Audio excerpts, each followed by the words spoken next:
Lab 100 reading practice exercise. What we're going to do now is we're going to do a reading practice exercise using an internet web page as the source. As we can see the classroom in front of us with our students, what we're going to do now first is click New Session. Select all the remaining students in the class to be added to this session. From the Select Activity menu, I'm going to select Reading Practice. The next step is to select the source. In this case, from this list I'm going to select None, because I'm going to use a web browser as my source. First of all, I'm going to speak to the students and give them some instructions.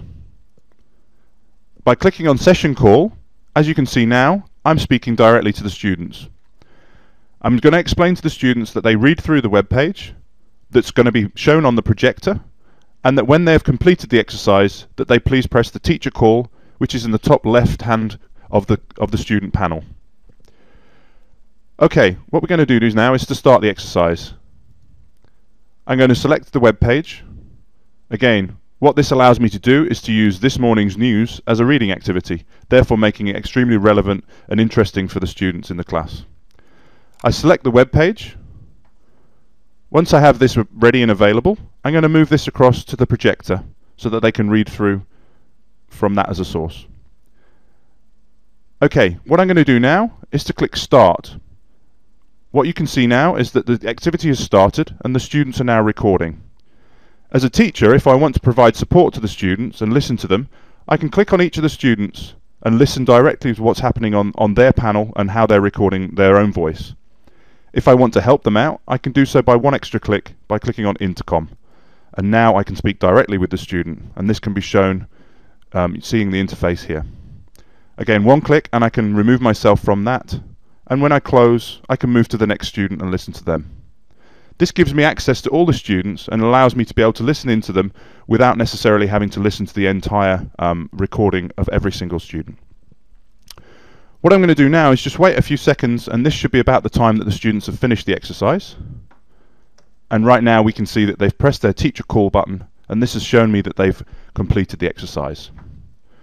What I'm going to do now is to click End, and I'm going to collect the exercises in from the students. By clicking on Collect, it will give me access to all the student files. I choose the actual file format that I want, and then click Collect. And as you can see, this is now saving. What I'm going to do after these are all been saved is actually replay the exercise to the students. I can do this by clicking on the Replay button here, and this will allow the students to listen to their individually recorded tracks and thereby be able to listen to themselves and to be able to comment on their own recordings and their own voices. Okay, now the student recordings have been collected, I'm going to click on the Close button. What I want to do now is to let the students listen back to their own individual recordings. By clicking on Replay, the students are now going to take their Teacher Call off their own student panels, and as you can see, Barbara is now listening directly to her recording of her own voice.